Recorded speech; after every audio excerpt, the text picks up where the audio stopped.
अस्सलाम वालेकुम, this is me Usama Junaid from Hashi real estate consultant. तो आजकल लोगों का सवाल ये है कि why investment in property, why investment in real estate. तो आज मैं आपको बताते चलूँ कि ये इन्वेस्टमेंट जो रियल एस्टेट और प्रॉपर्टी की है वो एक सिचुएशनल बेस पे होती है कि कब आपने एग्ज़िट लेना है, कब आपने अपनी इन्वेस्टमेंट अपॉर्चुनिटीज़ को ग्रैब करना है। ये एक आपका एक सिचुएशनल होता है, एक आप अपनी सिचुएशन बनाते हैं या एक इकनॉमी की सिचुएशन के हिसाब से आप उस चीज़ को ग्रैब करते हैं। आपने अपॉर्चुनिटी देखी, आपने उस वक्त अपनी अपॉर्चुनिटी से फ़ायदा उठाया, दैन इसके बाद आपको लगे कि आपने इस वक्त आपको अपनी इन्वेस्टमेंट निकाल लेनी चाहिए, एग्ज़िट ले लेना चाहिए।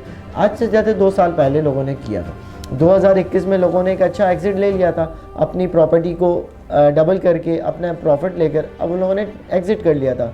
और कुछ लोग रह गए थे जिन्होंने एग्ज़िट नहीं किया था, सिचुएशनल बेस पे उन्होंने कहा था कि नहीं प्रॉपर्टी, तो उन्होंने एक गलत डिसीजन लिया था। तो बेसिकली ये एक सिचुएशनल बेस होती है कि कब आपने एग्ज़िट लेना है, कब आपने उसमें इन्वेस्टमेंट करनी है। जो लोगों ने एग्ज़िट ले लिया था वो अभी प्रॉफिट में है, और जो अभी एग्ज़िट नहीं ले सके थे वो अभी उस चीज़ पे प्रॉब्लम फेस कर रहे हैं।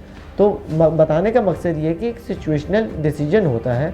इन्वेस्टमेंट आप किसी प्रॉपर्टी में, किसी रियल एस्टेट में आप इन्वेस्टमेंट करते हैं तो एक सिचुएशनल बेस पे आपको उस डिसीजन को आपको करना चाहिए। करंट सिचुएशन की बात की जाए तो जिस तरीके से आपकी इन्फ्लेशन रेट बढ़ रहा है, आपकी जीडीपी माइनस में जा रही है, आपका डॉलर जो है डॉलर रेट वो बहुत ज़्यादा बढ़ गया है, गोल्ड की सिचुएशन आप देख सकते हैं, पॉलिटिकल अनस्टेबिलिटी है।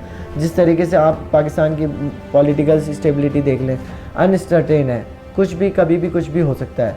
तो इस मौके पे आपने घबराना नहीं है। आपने क्या करना है, आपने करना है एक राइट डिसीजन। आपने देखना है एक अच्छा अपॉर्चुनिटी और वहाँ इन्वेस्टमेंट करनी है कि इन्वेस्टमेंट का एक राइट टाइम होता है। इन्वेस्टमेंट, अगर आपको कोई इन्वेस्टमेंट में एक अपॉर्चुनिटी चाहिए तो ये राइट टाइम है। इन्वेस्टमेंट आपको उस तरीके से, मैं तो ये नहीं कहता कि जैकपॉट लग जाएगा आपका, मगर आपको उस तरीके से रिटर्न भी मिलेगा।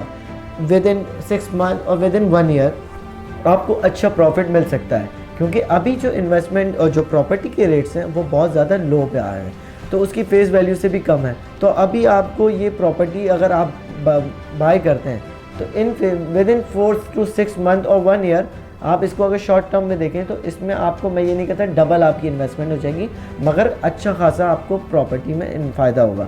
आप अगर लोग देखते हैं कि ज़्यादातर लोग कहते हैं कि हम क्यों इन्वेस्टमेंट करें, हम डॉलर ले लेंगे या हम बैंक में पैसा रख के इंटरेस्ट खा लेंगे फिक्स अकाउंट, तो वो आपकी प्रॉपर्टी की, आपकी जो इकनॉमी है वैसे ही डीवैल्यू हो रही है, आपका पैसा वैसे ही डीवैल्यू हो रहा है बैंक में रखे रखे। तो आपने उस वक्त उन रिटर्न, आपने 6 मंथ में भी आपने वही रिटर्न ले लिया जो आपका अभी है, तो आपने इन्वेस्टमेंट तो कुछ नहीं की, आपको उस तरीके से तो रिटर्न नहीं मिला। तो ये एक अच्छी अपॉर्चुनिटी है कि जब लोग इन्वेस्टमेंट नहीं कर रहे, लोगों का पैसा जब प्रॉपर्टी में नहीं लग रहा, तो आपको एक अच्छी अपॉर्चुनिटी ये मिल सकती है कि आप उस तरीके से इन्वेस्टमेंट करें। आपको एक लो बजट में एक अच्छी लोकेशन पे चीज़ मिल जाती है, एक आप अपना घर भी बना सकते हैं। तो आप इस बारे में रिसर्च खुद करें, फिर इसके बाद आप हमारी बात पे अमल करें, क्योंकि आप खुद जब से खुद से रिसर्च नहीं करेंगे आपको नहीं पता चलेगा कि क्या करना चाहिए क्या नहीं। लोग ज़्यादातर ये करते हैं कि किसी की बात पे भरोसा कर लेते हैं, मगर मैं कहता हूँ आप खुद भी रिसर्च करें, फिर आपको पता चलेगा कि आपको कहाँ इन्वेस्टमेंट करना चाहिए और कहाँ नहीं। आजकल जैसे कि रूमर्स चल रहे हैं कि पाकिस्तान बैंकरप्ट हो रहा है, पाकिस्तान की इकनॉमी डाउन हो रही है, ये बिक रहा है, वो बिक रहा है, तो ऐसा कुछ नहीं है। कायद-ए-आज़म का एक मशहूर कॉल है कि no one can undo Pakistan. तो पाकिस्तान को कोई ख़त्म नहीं कर सकता जब तक आपके अपने लोग आपसे वफ़ादार नहीं हैं। क्योंकि आजकल जैसे मैं देख रहा हूँ कि आजकल लोग ज़्यादातर डॉलर में इन्वेस्टमेंट कर रहे हैं, क्योंकि उनको कह रहे हैं कि डॉलर ले लें, पैसा डॉलर बढ़ेगा।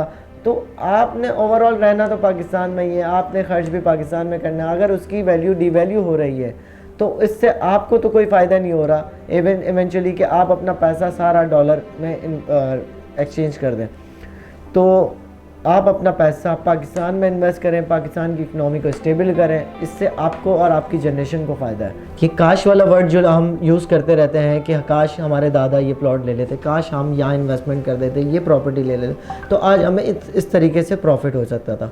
तो ये काश वाला वर्ड अपनी ज़िंदगी से हटाएं और आज इन्वेस्टमेंट करें प्रॉपर्टी में। प्रॉपर्टी एक, जिस तरीके से आप देख रहे हैं डेवलपमेंट बढ़ रही है, पॉपुलेशन बढ़ रही है, तो इन फ्यूचर इवेंचुअली आपकी बहुत सारी डिमांड्स हैं जिसको आपको फुलफ़िल करना है।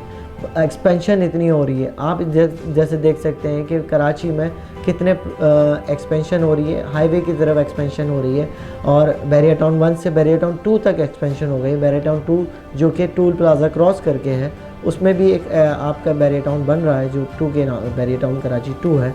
तो उधर भी एक अपॉर्चुनिटी है आपके पास, बैरिया टाउन 1 में अपॉर्चुनिटी है।